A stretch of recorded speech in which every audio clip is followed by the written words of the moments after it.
Então, pessoal, vamos então hoje falar sobre a introdução e a classificação dos aços e os ferros fundidos, tá? É o que está programado para a gente abordar o tema, né, para hoje. É um tema, como eu já havia comentado no início da aula, é um tema assim bastante complexo, com bastante detalhe, mas devido ao nosso período, né, que nós temos aí de aula disponível, a gente vai tentar sintetizar e deixar o mais prático possível para vocês, né, para a gente entender um pouco desde o surgimento do aço, fazer a diferenciação, o que é aço, o que é o ferro fundido. Nós vamos aí falar das suas aplicações, tá? A produção dele no Brasil, um pouco da história do surgimento do aço. Então a gente vai fazer um panorama geral sobre esse metal de grande importância, né? E aí vocês, por favor, durante a apresentação, se tiver qualquer dúvida, sinalizem, utilizem o recurso do José Carlos ou pelo chat, e aí vocês façam as perguntas pertinentes ao tema aí, tá bom? A gente vai estar à disposição. Então, eu vou colocar o link da apresentação para vocês. Oi, desculpa. Wagner, o chat eu controlo aqui para você, tá? Eu só não consigo controlar a autorização para entrar na sala, porque foi você que abriu a sala. Sim, não, tranquilo. Isso daí ele apita aqui para mim, ele aparece na tela e eu consigo fazer a autorização. Mas tá? O chat aqui eu monitoro para você, tá bom? Legal. E só lembrando que essa apresentação já disponibilizei hoje, no início da tarde, tá lá no Moodle, tá? Então, o material que eu vou estar mostrando agora já está no Moodle. E depois eu vou colocar também esse material, passo por e-mail, tá? E coloco no nosso grupo do WhatsApp, tá bom? Então a gente vai ter essa apresentação disponíveis nos 3 canais nossos de acesso da disciplina, tá bom, pessoal? Então deixa eu compartilhar minha tela com vocês, só um minutinho.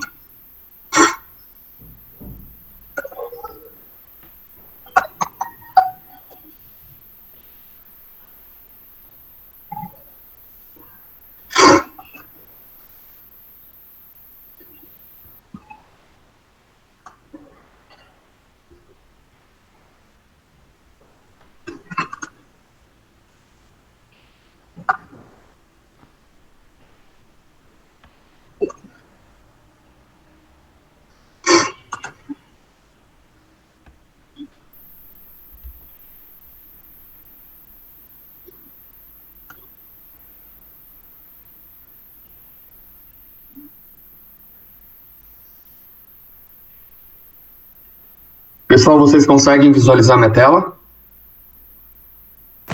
Sim, ok. Legal, perfeito. Tá. Então, pessoal, como eu já havia comentado, né, então a gente vai falar sobre um pouco da introdução e classificação dos aços, ferro fundido, adição de elementos de liga, propriedade mecânica dos materiais, tá? Então esse é o tema que a gente vai estar abordando na aula de hoje. Tá? Então assim, a gente já começa com essa primeira pergunta, né? Aço e ferro fundido. Tem muita gente que confunde ou acha que são os mesmos materiais, né? A mesma composição química, servem para as mesmas utilizações, as mesmas aplicações, né? Mas na verdade nós temos uma grande diferença, né? E aí eu já coloco no primeiro slide, na primeira apresentação, a pergunta: o que é o aço? O que é o ferro fundido? Tá? Então, como nós já vimos nas aulas passadas, e nós falamos um pouco dessas estruturas, né, e dos componentes químicos, qual que é a diferenciação? A grande diferenciação entre aço e ferro fundido está aqui, ó, está no carbono, tá? Nós temos praticamente os mesmos elementos, tá? Nós temos os mesmos elementos dentro da sua estrutura, porém, a grande diferenciação está na porcentagem do carbono. Olha aqui que legal, no próximo slide. Então, nós temos aqui, entre 0,08% a 2,14% de carbono, a gente tem o aço, tá? Então, dentro dessa porcentagem de carbono, na sua composição química, nós vamos ter o aço. E de 2,14% a 6,7% do carbono, nós já vamos ter um outro tipo de material, nós vamos ter um material chamado ferro fundido, tá? Popularmente a gente faz aquela abreviação, chama de FOFO, né, FOFO, que é a abreviação do ferro fundido. Então são 2 grandes metais utilizados como base de matéria-prima para a produção de vários produtos que nós temos aí no mercado, né? E aí, durante a apresentação, eu vou falar para vocês quais os tipos dessas aplicações, né? Então, assim, a gente fala que é uma commodity, né? A variação desse material dentro do mercado é extremamente importante e ele mexe muito com a economia. Não sei se vocês viram recentemente uma briga política, grande briga política entre China e Estados Unidos com relação à taxa de importação do aço, né? Então, ele é extremamente importante porque ele é muito consumido no mundo e a China é um dos grandes produtores do metal, como o Brasil também, né, em alguns países da Europa e os Estados Unidos. Então, ele é um metal muito forte para a economia.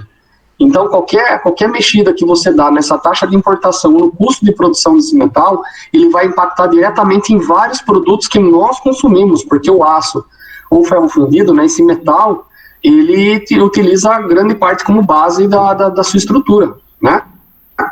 Então, ele é um metal muito importante dentro desse cenário econômico, não só brasileiro, como mundial. Claro, depois a gente vai falar de outros metais, existe o alumínio, né, o cobre e tal, outras commodities, né? Mas o aço, o ferro fundido, ele é praticamente o carro-chefe da economia, como a gente fala assim, de base de matéria-prima, tá? Então, assim, então para deixar bem claro para vocês, dentro da sua composição química, tá? A grande diferenciação entre aço e ferro fundido está na porcentagem do carbono na sua composição química. Então, de 0,08% a 2,14% de carbono, temos o aço. E acima de 2,14% a 6,7% de carbono, nós vamos ter aí o chamado ferro fundido, tá? E aí a gente começa a abrir um pouco com relação às suas propriedades mecânicas e às suas aplicações, tá bom? Pessoal, por enquanto tudo bem aí? Tá claro para vocês, tá? Essa diferenciação? Então, quando você ouvir uma palavra aço e ferro fundido, já vão direto na diferenciação, a porcentagem de carbono na sua composição química, tá bom? Então, isso já é uma grande importância para vocês já entenderem dentro de um cenário do que a gente vai falar daqui para frente, tá? Então, assim, o aço, ele possui justamente uma menor porcentagem de carbono porque ele é um material mais flexível, né? Ele permite uma melhor modelagem nos processos como forjamento, laminação, extrusão.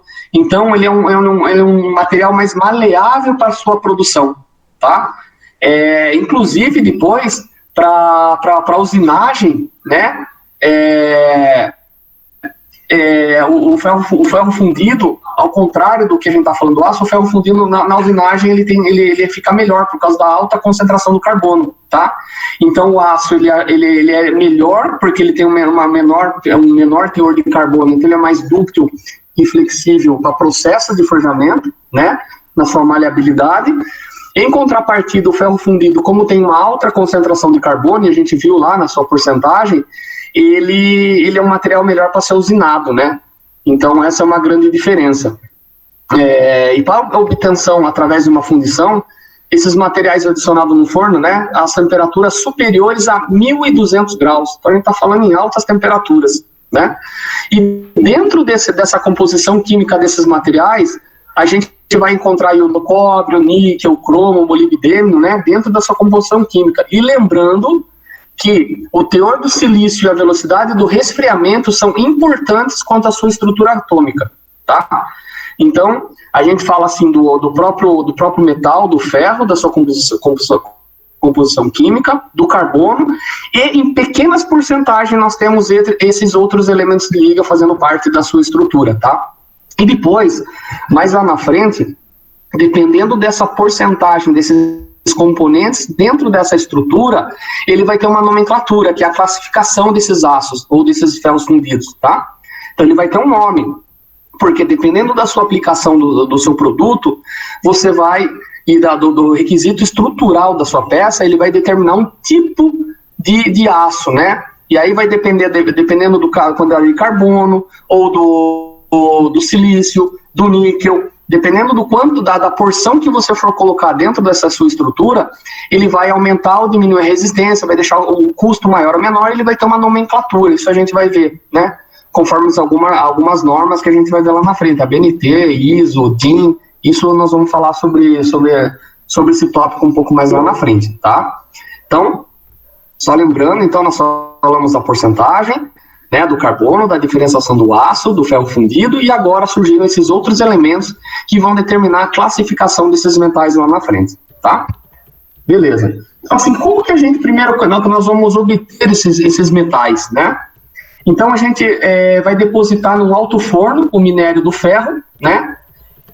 E nós vamos colocar o combustível, que a gente chama o coque, né, ou carvão vegetal, dentro desse forno, e o fundente, geralmente é o calcário, onde uma grande quantidade de ar aquecido ativa a queima desse combustível, gerando reações químicas que acarretarão na redução do minério e sua transformação em gusa, né? Então aí você já vai ter a formação desse gusa, e além do gusa obtém-se também no minério a escória do alto forno, em grande quantidade de gás. Então, pessoal, o que acontece? Na hora que você tem o depósito de todos esses elementos dentro desse forno, né? Depois eu vou mostrar numa imagem, no fundo desse forno terão algumas saídas para esse gás, porque você vai ter reação química em alta temperatura, esses materiais eles vão se fundir, e como a gente tem alta temperatura, formarão gases, a gente precisa ter uma expulsão desse gás, tá? Então esse gás ele sai, tá? E o que é essa escória? Tá? A escória, vamos falar assim, ela é praticamente uma impureza dentro desse processo. São materiais que não fazem parte da estrutura do núcleo desse material, da estrutura do ferro, e ele fica praticamente nas suas extremidades, e praticamente são impurezas dessa formação desse material. Então a gente chama de escória, tá? E essa escória tem que ser removida do fundo do forno, ela não faz parte do metal, tá? Então, material puro, material bom, aquele que você produziu, ele está lá feito, e aquele excedente, aquele material impuro, a gente chama de escória, ele fica depositado no fundo do forno, e a gente tem que fazer essa limpeza dele, tá? Por exemplo, levando para o mundo, né, do metal do alumínio, por exemplo, quando a gente pega o lingote, que é a barra do alumínio, e coloca no forno para poder fazer o derretimento desse metal, o que acontece? Com o alumínio acontece que essa escória, essa impureza, ela vai para a superfície do metal, né? Então você pegando o forno, olhando ele de cima, você vê o metal, o alumínio líquido, é bonito de ver ele líquido, né? E na camada de cima está toda a impureza, né? Na superfície dele está essa escória. Então o que a pessoa tem que fazer? Antes de ele levar para a máquina para poder fazer a injeção desse metal, a pessoa tem que vir, o operador tem que vir e remover essa escória da superfície. Tá? Então essa escória tem que ser removida. Aí sim ele pega o cadinho, ele pega o forno, ele faz o transporte desse metal líquido e leva para os próximos processos, no caso para uma máquina injetora, tá? Mas essa escória é inerente ao processo, eu não tenho como não produzir a escória, ela está dentro de um processo de uma reação química na formação do metal, tá bom? Vamos lá. E aí, pessoal, eu coloquei essa imagem, a gente fala de forno e tal, né? Olha que legal, olha que bonita essa imagem, ó. Imagine a temperatura, não sei se alguém já teve a oportunidade de visitar, ou trabalha, ou já conhece uma maciaria, uma fundição, por exemplo, e teve a oportunidade de ver uma cena como essa. Realmente é bem diferente, tá? E aí todo esse processo que eu comentei com vocês acontece dentro desse forno, tá? Em temperaturas altíssimas, falamos aí acima de mais de 1.200 graus, tá? Então aqui nós falamos que para transformar o gusa em aço, é necessário que ele passe por um processo de oxidação, combinando o ferro, né, e as impurezas com oxigênio, até que a concentração do carbono das impurezas se reduza a valores desejados. Esses valores desejados, pessoal, são aqueles que nós falamos no início lá, que dentro daquela porcentagem, para poder fazer a sua diferenciação entre aço e ferro fundido, tá? Mas assim, se um dia alguém tiver a oportunidade de visitar uma empresa, uma fundição, ou uma aciaria que faz a base da matéria-prima do aço do ferro fundido, é uma experiência muito, muito interessante, tá? A partir desde o início da produção do aço. Eu falo para vocês, o calor, a temperatura é altíssima, né? O calor, assim, é bem complicado. Então, até entrar em parte questão de segurança, né? As pessoas que trabalham próximos a esse forno, eles fazem revezamento, tá? Então, a cada 3, 4 horas de trabalho, eles fazem um revezamento, eles saem do posto, vem uma outra pessoa, né, para poder fazer a troca e não ter o contato direto com o forno, né, e com alta temperatura, até por questão de segurança e salubridade, né. Então, assim, é um processo muito interessante de se conhecer. Alguém já foi, pessoal, numa fundição, numa cereira, numa produção de metal? Alguém já conhece? Não? Tá bom, mas assim, fica como dica para vocês, se um dia puderem conhecer uma empresa, vocês vão ver como é o processo de fabricação desse metal. Tá? Outra atividade também, pessoal, assim, dentro desse processo de fabricação do aço, né, tem um processo que surgiu devido ao aumento de necessidade mundial do aço, trouxe condições econômicas para desenvolver processos que permitem a utilização do tipo do minério. Então, o que aconteceu?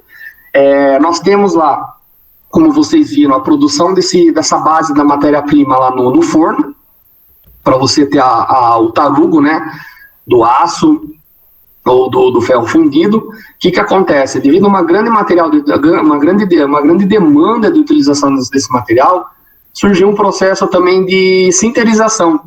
Tá? Isso vocês vão ver mais no detalhe na disciplina de processo de fabricação no segundo semestre. Tá? Mas eu já estou adiantando esse tópico para vocês verem como alternativas de processo que surgiram no mercado para poder atender demanda. Tá? Nesse caso, esse tipo de processo, você compra o metal em pó, tá? Em grandes embalagens, em sacos, esse pó, e aí nessa primeira figura aqui, essa é uma máquina, esse pó é depositado na parte superior dessa máquina, e ele vem aqui para a parte de baixo, e aí acontece uma compactação, tá? Você tem um molde, e esse pó desce preenche as cavidades desse molde, e aí a máquina, ela prensa, né? Ela faz uma prensa desse molde, nesse pó, e aí você já tem praticamente a sua peça no seu formato final. Se vocês derem uma olhada na terceira imagem, ali são peças produzidas nesse processo. Então, dê uma olhada que praticamente você tem uma peça já no seu formato final. Se depender de alguma usinagem, você pode fazer. Mas em grande parte, o processo de sinterização é para facilitar o processo de usinagem e algumas etapas, né?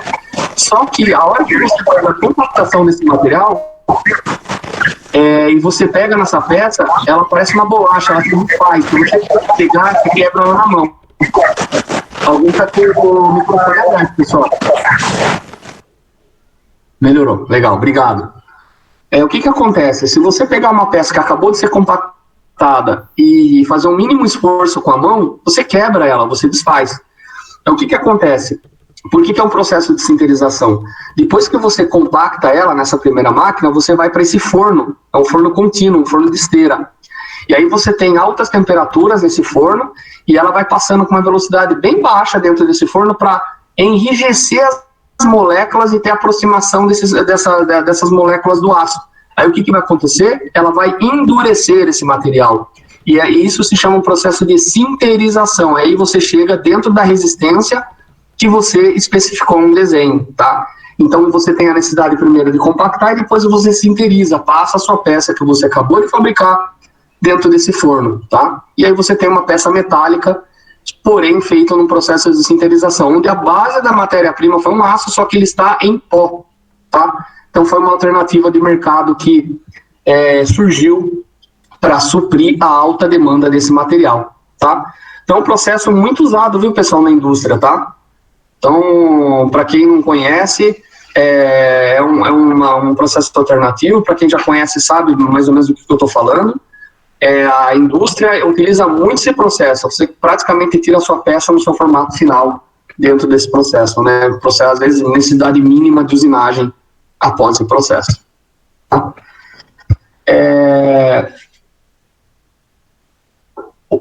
Falando até de um outro tipo de processo, né? Primeiro nós falamos da base do pó como base da matéria-prima para o processo de compactação e sinterização, e aqui você tem esse material em líquido, tá? E aí você pode utilizar, por exemplo, essa peça fundida, tá? Através de molde, tá?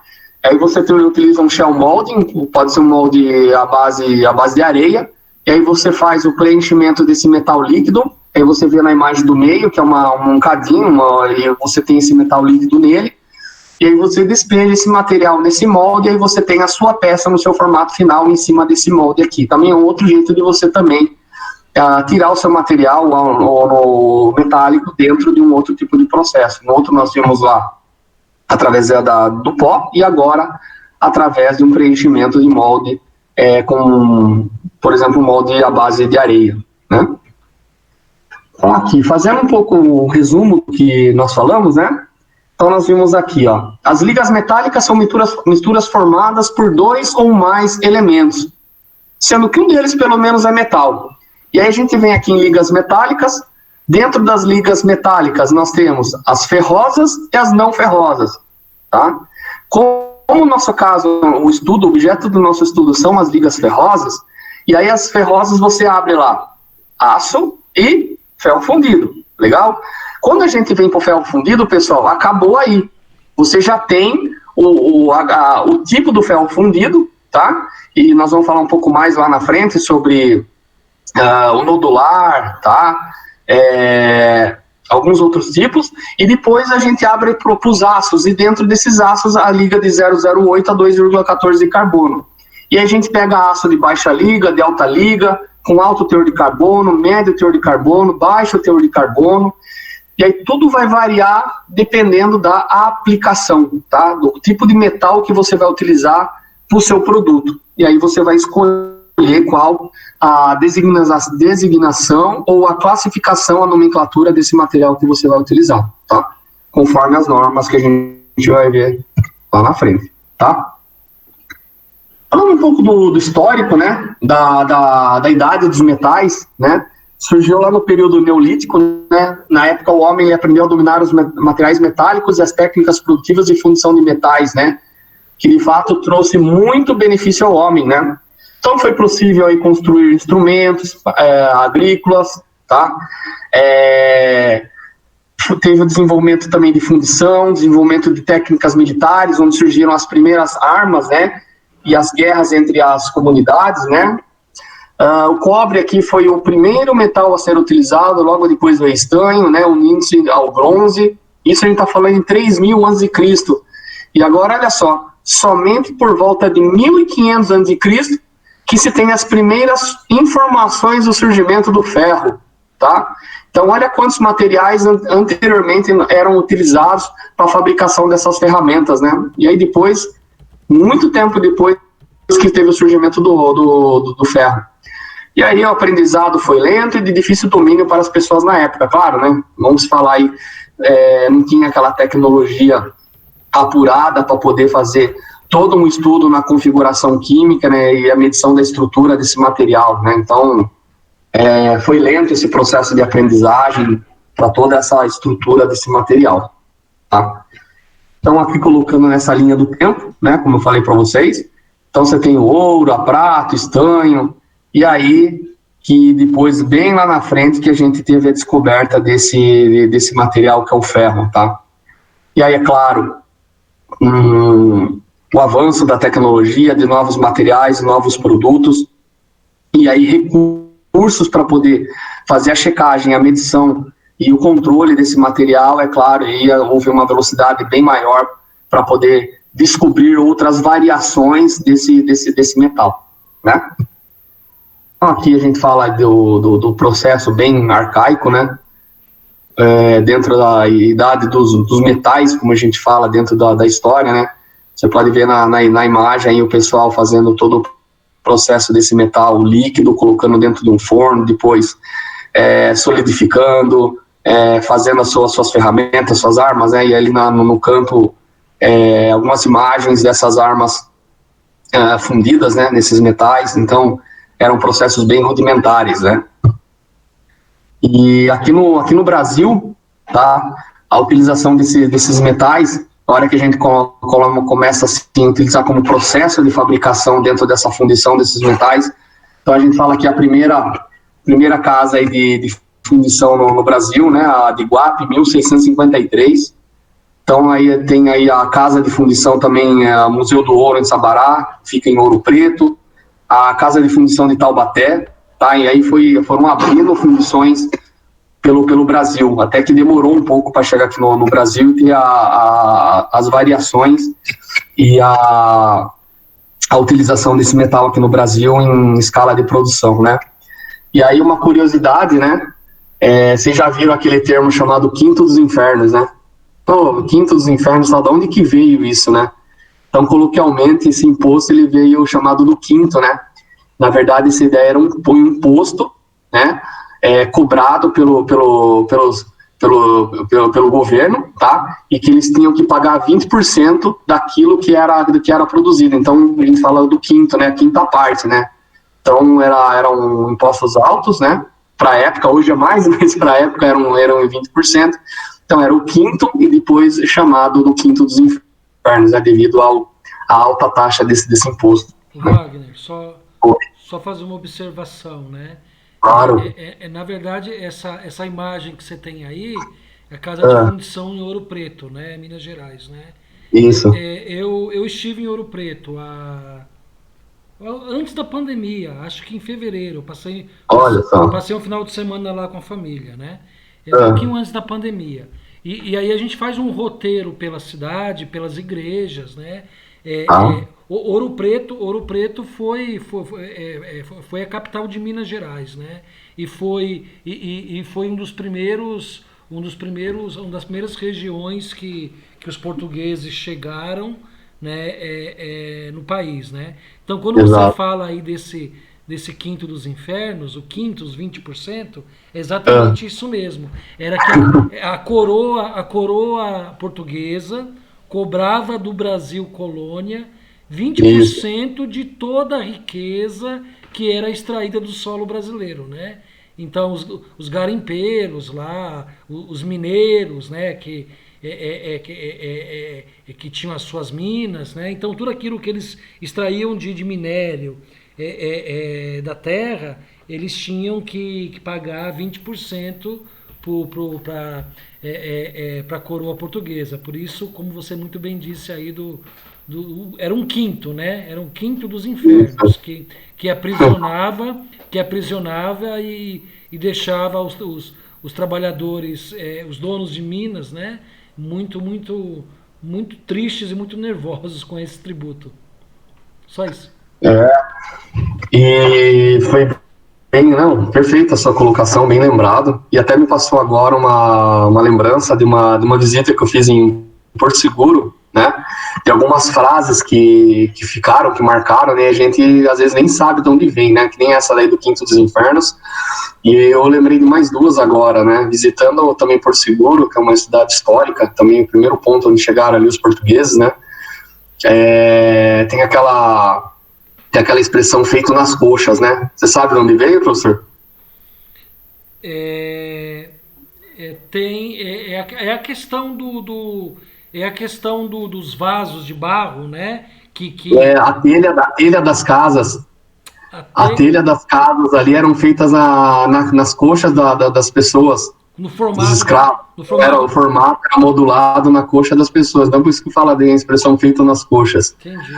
Poxa, professor, e a outra que surgiu lá é aquela senheira e nembeira. Já sabe essa expressão? Não sei.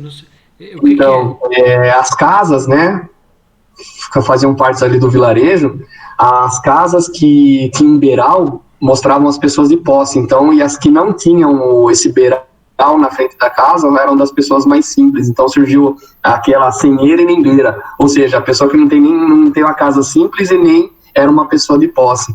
Então por isso que surgiu essa expressão. Que legal.